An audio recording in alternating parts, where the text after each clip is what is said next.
भारत माता की। भारत माता की।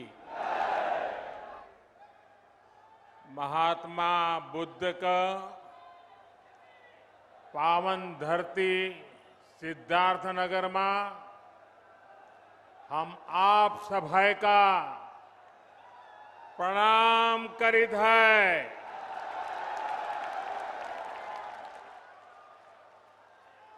महात्मा बुद्ध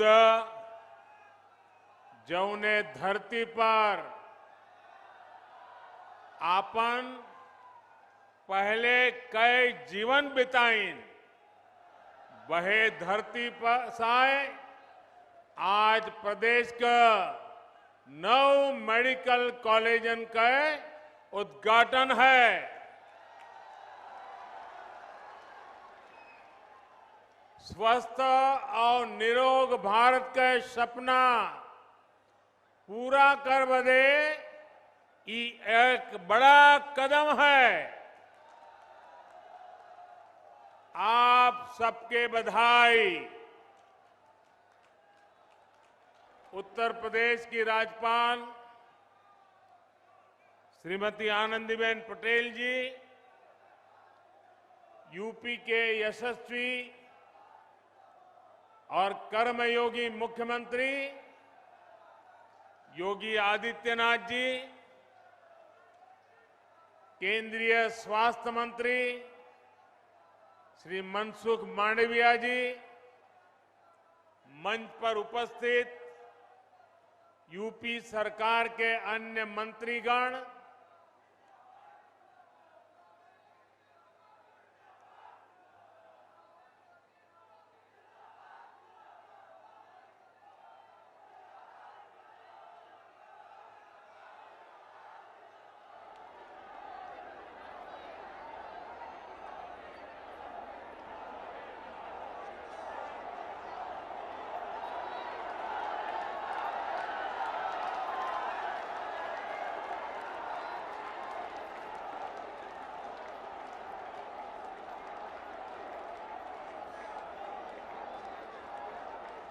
संतोष हो गया? अगर संतोष हो गया तो बैठिए। देखिए, आपको मैंने पूरा अवसर दे दिया। आपकी इच्छा हमारे सर आंखों पर।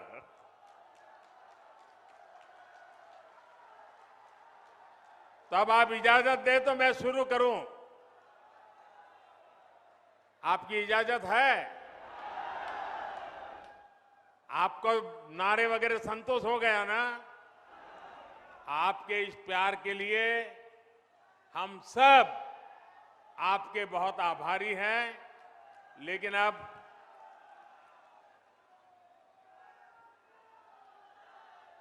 ये उत्साह अभी कई महीनों तक चला रहा है।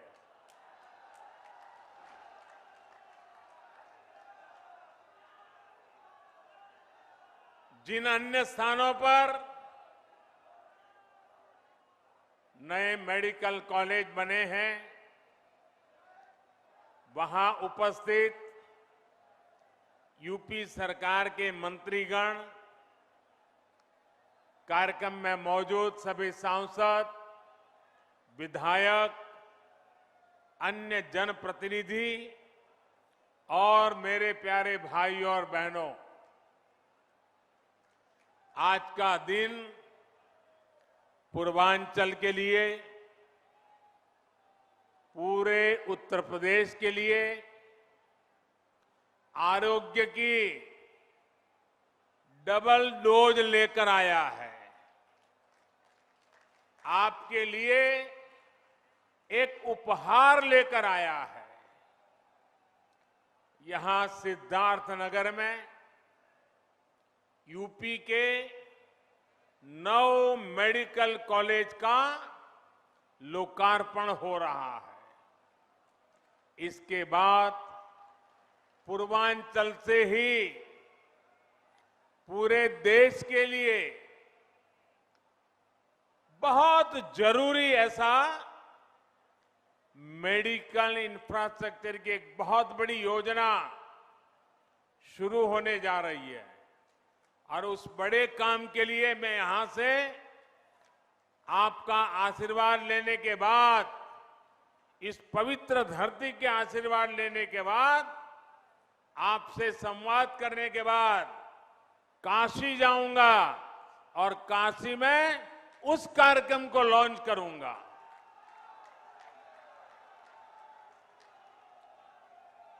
साथियों, आज केंद्र में जो सरकार है, यहां यूपी में जो सरकार है, वो अनेकों कर्म योगियों की दशकों की तपस्या का फल है। सिद्धार्थ नगर ने भी स्वर्गीय माधव प्रसाद त्रिपाठी जी के रूप में एक ऐसा समर्पित जनप्रतिनिधि देश को दिया, जिनका अथाह परिश्रम आज राष्ट्र के काम आ रहा है। माधव बाबू ने राजनीति में कर्म योग की स्थापना के लिए पूरा जीवन खपा दिया। यूपी भाजपा के पहले अध्यक्ष के रूप में, केंद्र में मंत्री के रूप में उन्होंने विशेष रूप से पूर्वांचल के विकास की चिंता की। इसलिए सिद्धार्थ नगर के नए मेडिकल कॉलेज का नाम माधव बाबू के नाम पर रखना उनके प्रति सेवा भाव के प्रति सच्ची कार्यांजलि है। और इसके लिए मैं योगी जी को और उनकी पूरी सरकार को बधाई देता हूं। माधव बाबू का नाम यहां से पढ़कर निकलने वाले युवा डॉक्टरों को जन सेवा की निरंतर प्रेरणा भी देगा। भाइयों और बहनों, यूपी और पूर्वांचल में आस्था, अध्यात्म और सामाजिक जीवन से जुड़ी बहुत विस्तृत विरासत है। इस विरासत को स्वस्थ, सक्षम और समृद्ध उत्तर प्रदेश के भविष्य के साथ भी जोड़ा जा रहा है। आज जिन 9 जिलों में मेडिकल कॉलेज का लोकार्पण किया गया है, उनमें ये दिखता भी है। सिद्धार्थनगर में माधव प्रसाद त्रिपाठी मेडिकल कॉलेज, देवरिया में महर्षि देवरहा बाबा मेडिकल कॉलेज, गाजीपुर में महर्षि विश्वामित्र मेडिकल कॉलेज, मिर्जापुर में मां विंध्यवासिनी मेडिकल कॉलेज, प्रतापगढ़ में doctor Sonelal Patel medical college, एटा में वीरांगना अवंतीबाई लोधी मेडिकल कॉलेज, फतेहपुर में महान योद्धा अमर शहीद जोधा सिंह और ठाकुर दरिया सिंह के नाम पर मेडिकल कॉलेज, जौनपुर में उमानाथ सिंह मेडिकल कॉलेज और हरदोई, ऐसे कितने 9 मेडिकल कॉलेज।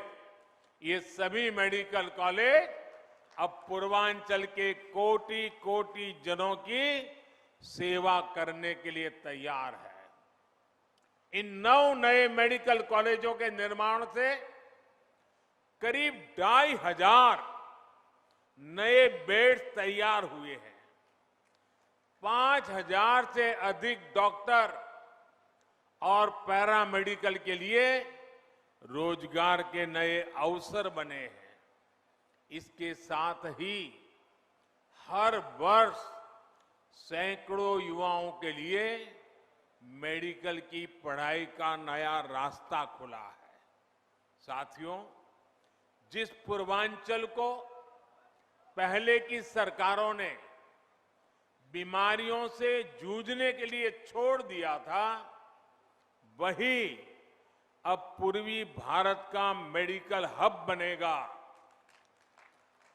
अब देश को बीमारियों से बचाने वाले अनेक डॉक्टर, ये धरती देश को डॉक्टर देने वाली है। जिस पूर्वांचल की छवि पिछली सरकारों ने खराब कर दी थी, जिस पूर्वांचल को दिमागी बुखार से हुई दुखद मौतों की वजह से बदनाम कर दिया गया था,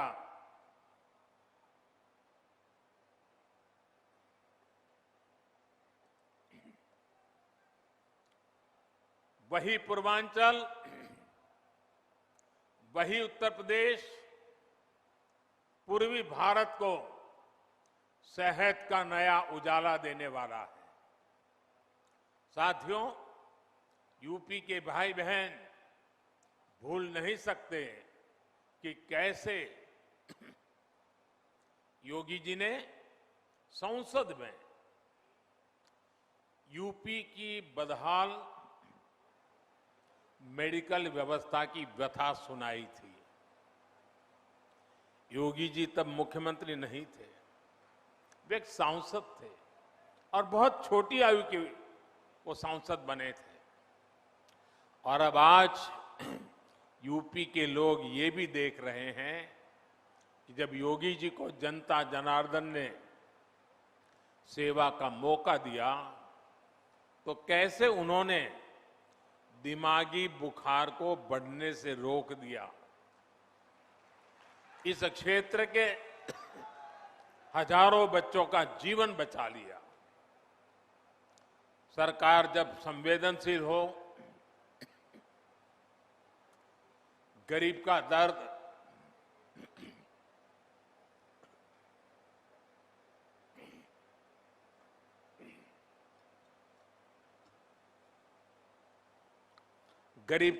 समझने के लिए मन में करुणा का भाव हो, तो इसी तरह का काम होता है।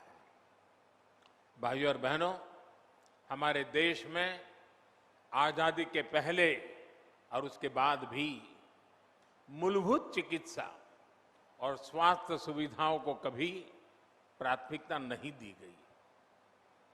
अच्छा इलाज चाहिए तो बड़े शहर जाना होगा, अच्छे डॉक्टर से इलाज कराना है तो बड़े शहर जाना होगा। रात बिरात किसी की तबीयत खराब हो गई तो गाड़ी का इंतजाम करो और लेकर भागो शहर की तरफ।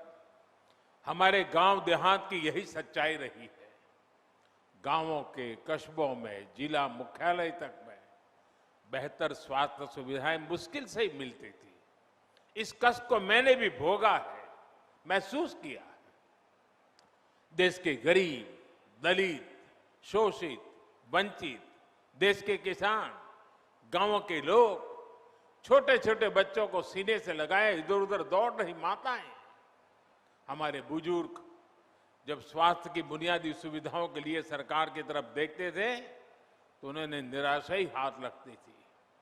इसी निराशा को मेरे गरीब भाई बहनों ने अपनी नीति मान लिया था। जब 2014 में आपने मुझे देश की सेवा का अवसर दिया, तब पहले की स्थिति को बदलने के लिए हमारी सरकार ने दिन रात एक कर दिए। जनमानस के कष्ट को समझते हुए, सामान्य मानवी की पीड़ा को समझते हुए, उसके दुख दर्द को साझा करने में हम भागीदार बने। हमने देश के स्वास्थ्य सुविधाओं को सुधारने के लिए, आधुनिकता लाने के लिए एक महायज्ञ शुरू किया, अनेक योजनाएं शुरू की। लेकिन मुझे इस बात का हमेशा अफसोस रहेगा कि यहां पहले जो सरकार थी उसने हमारा साथ नहीं दिया। विकास के कार्यों में वो राजनीति को ले आई, केंद्र की योजनाओं को यहां यूपी में आगे नहीं बढ़ने दिया गया। साथियों, यहां अलग अलग आयु वर्ग के बहन भाई बैठे हैं। क्या कभी किसी को याद पड़ता है, और याद पड़ता है तो मुझे बताना, क्या किसी को याद पड़ता है कि उत्तर प्रदेश के इतिहास में कभी एक साथ इतने मेडिकल कॉलेज का लोकार्पण हुआ हो? हुआ है कभी? नहीं हुआ है ना। पहले ऐसा क्यों नहीं होता था और अब ऐसा क्यों हो रहा है? इसका एक ही कारण है, राजनीतिक इच्छा शक्ति और राजनीतिक प्राथमिकता। जो पहले थे उनकी प्राथमिकता अपने लिए कमाना और अपने परिवार की तिजोरी भरना था। हमारी प्राथमिकता गरीब का पैसा बचाना, गरीब के परिवार को मूलभूत सुविधाएं देना। साथियों, बीमारी अमीर गरीब कुछ नहीं देखती है, उसके लिए तो सब बराबर होते हैं। और इसलिए इन सुविधाओं का जितना लाभ गरीब को होता है, उतना ही लाभ मध्यम वर्ग के परिवारों को भी होता है। साथियों, 7 साल पहले जो दिल्ली में सरकार थी और 4 साल पहले जो यहां यूपी में सरकार थी, वो पूर्वांचल में क्या करते थे? जो पहले सरकार में थे वो वोट के लिए नहीं, डिस्पेंसरी की कहीं छोटे छोटे अस्पताल की घोषणा करके बैठ जाते थे। लोग भी उम्मीद लगाए रहते थे, लेकिन सालों साल तक या तो बिल्डिंग ही नहीं बनती थी, बिल्डिंग होती थी तो मशीन नहीं होती थी, दोनों हो गई तो डॉक्टर और दूसरा स्टाफ नहीं होता था। ऊपर से गरीबों के हजारों करोड़ रुपए लूटने वाली भ्रष्टाचार की साइकिल, ये भ्रष्टाचार की साइकिल 24 घंटे अलग से चलती रहती थी। दवाई में भ्रष्टाचार, एम्बुलेंस में भ्रष्टाचार, नियुक्ति में भ्रष्टाचार, ट्रांसफर पोस्टिंग में भ्रष्टाचार। इस पूरे खेल में यूपी में कुछ परिवारवादियों का तो खूब भला हुआ। भ्रष्टाचार की साइकिल तो खूब चली, लेकिन उसमें पूर्वांचल और यूपी का सामान्य परिवार पिसता चला गया। सही ही कहा जाता है, जाके पावन फटी बिवाई, जाके पावन फटी बिवाई, वो क्या जाने पीर पर आई। साथियों, बीते वर्षों में डबल इंजन की सरकार ने हर गरीब तक बेहतर स्वास्थ्य सुविधाएं पहुंचाने के लिए बहुत ईमानदारी से प्रयास किया है, निरंतर काम किया है। हमने देश में नई स्वास्थ्य नीति लागू की ताकि गरीब को सस्ता इलाज मिले और उसे बीमारियों से भी बचाया जा सके। यहां यूपी में भी 90 लाख मरीजों को आयुष्मान भारत के तहत मुफ्त इलाज मिला है। इन गरीबों के आयुष्मान भारत की वजह से करीब करीब 1000 करोड़ रुपए इलाज में खर्च होने से बचे हैं। आज हजारों जन औषधि केंद्रों से बहुत सस्ती दवाएं मिल रही हैं। कैंसर का इलाज, डायलिसिस और हार्ट की सर्जरी तक बहुत सस्ती हुई है। शौचालय जैसी सुविधाओं से अनेक बीमारियों में कमी आई है।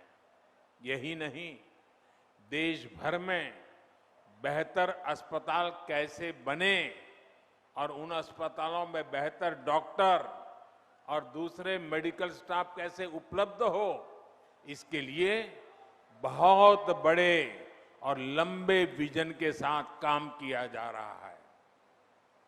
अब अस्पतालों का, मेडिकल कॉलेजों का भूमि पूजन भी होता है और उनका तय समय पर लोकार्पण भी होता है।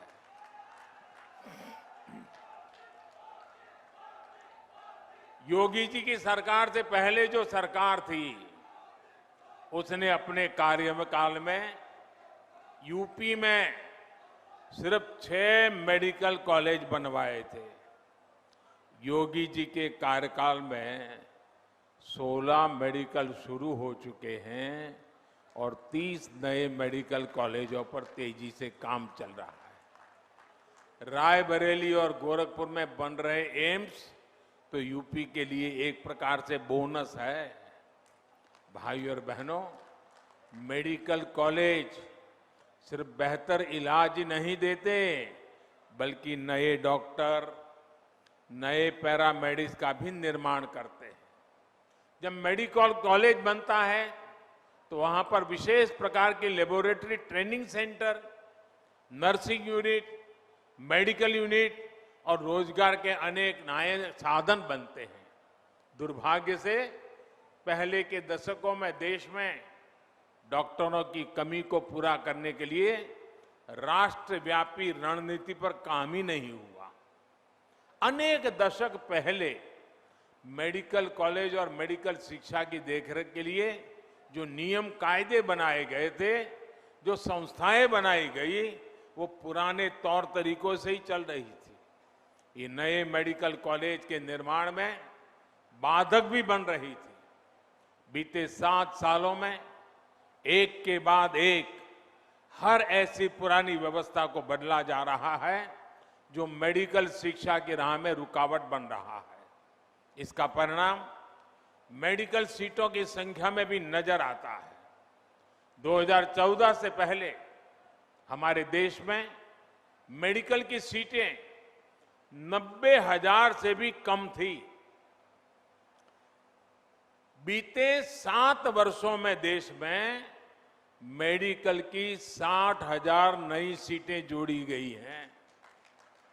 यहां उत्तर प्रदेश में भी 2017 तक सरकारी मेडिकल कॉलेजों में मेडिकल की सिर्फ 1900 सीटें थी, जबकि डबल इंजन की सरकार में पिछले 4 साल में ही 1900 नई सीटों से ज्यादा मेडिकल सीटों की बढ़ोतरी की गई है। साथियों, मेडिकल कॉलेजों की संख्या बढ़ने का, मेडिकल सीटों की संख्या बढ़ने का एक महत्वपूर्ण पहलू ये भी है कि यहां के ज्यादा से ज्यादा युवा डॉक्टर बनेंगे। गरीब मां के बेटे और बेटी को भी अब डॉक्टर बनने में और आसानी होगी। सरकार के निरंतर प्रयास का परिणाम है कि आजादी के बाद 70 वर्षों में जितने डॉक्टर पढ़ लिख कर निकले, उससे ज्यादा डॉक्टर हम अगले 10-12 वर्षों में तैयार कर पाएंगे। साथियों, युवाओं को देश भर में अलग अलग एंट्रेंस टेस्ट की टेंशन से मुक्ति दिलाने के लिए वन नेशन वन एग्जाम को लागू किया गया है। इससे खर्च की भी बचत हुई है और परेशानी भी कम हुई है। मेडिकल शिक्षा गरीब और मिडिल क्लास की पहुंच में हो, इसके लिए प्राइवेट कॉलेज की फीस को नियंत्रित रखने के लिए कानूनी प्रावधान भी किए गए हैं। स्थानीय भाषा में मेडिकल की पढ़ाई ना होने से भी बहुत दिक्कतें आती थी। अब हिंदी सहित अनेक भारतीय भाषाओं में भी मेडिकल की बेहतरीन पढ़ाई का विकल्प दे दिया गया है।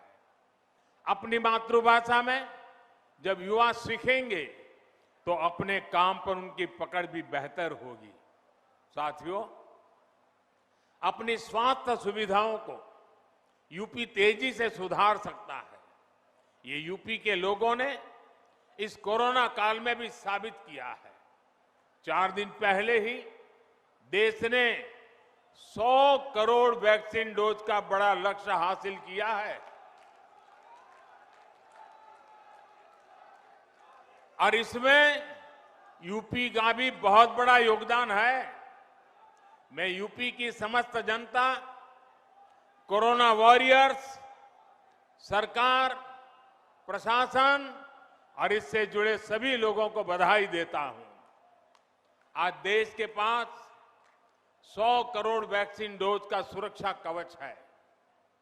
बावजूद इसके कोरोना से बचाव के लिए यूपी अपनी तैयारियों में जुटा हुआ है। यूपी के हर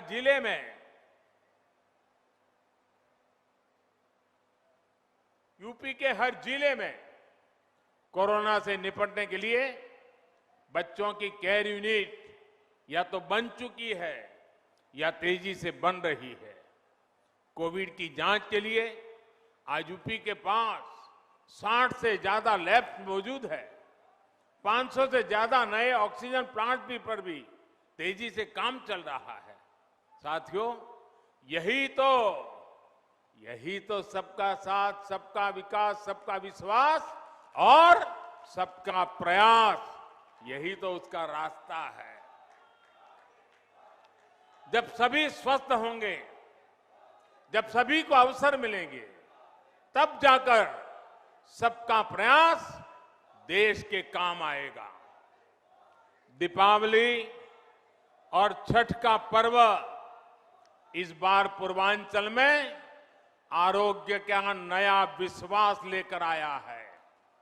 ये विश्वास तेज विकास का आधार बने, इसी कामना के साथ नए मेडिकल कॉलेज के लिए पूरे यूपी को फिर से बहुत बहुत बधाई और धन्यवाद देता हूं।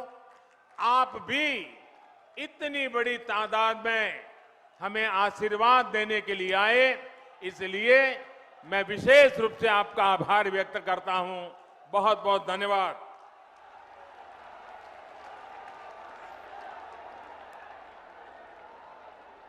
खड़े होकर आप लोग आभार व्यक्त करिए। मोदी मोदी मोदी, जोरदार तालियों से आभार व्यक्त करिए। आज मेडिकल कॉलेज की सौगात आदरणीय प्रधानमंत्री मोदी। ఫనేసియా మెరిడియన్ హాస్పిటల్ ప్రతి సామాన్యుడికి అందుబాటులో అంతర్జాతీయ వైద్య ప్రమాణాలతో వైద్యం, 24 గంటల అంబులెన్స్ సర్వీసుతో పాటు అత్యవసర సేవలతో ఏర్పాటైన చికిత్సా విభాగం. మా దగ్గర గుండె సంబంధిత, మూత్రపిండ, కాలేయ, కంటి జబ్బులకు, మోకాళ్ల శస్త్రచికిత్సతో పాటు కోవిడ్-19, బ్లాక్ ఫంగస్ వంటి వైరస్లకు, అన్ని రకాల ఆరోగ్య సమస్యలకు నమ్మకమైన అత్యాధునిక వైద్య చికిత్సను అందిస్తున్న హాస్పిటల్ ఫనేసియా మెరిడియన్ హాస్పిటల్. మీ ఆరోగ్య సమస్య ఏదైనా ఇప్పుడు పరిష్కారం సాధ్యం. సంపూర్ణ ఆరోగ్యం కోసం సంప్రదించండి Panacea Meridian hospital, opposite Beeramguda Kaman, RC Puram, Sangareddy district 502032. సంప్రదించవలసిన ఫోన్ నెంబర్ 08455241777 మరియు 7893757770.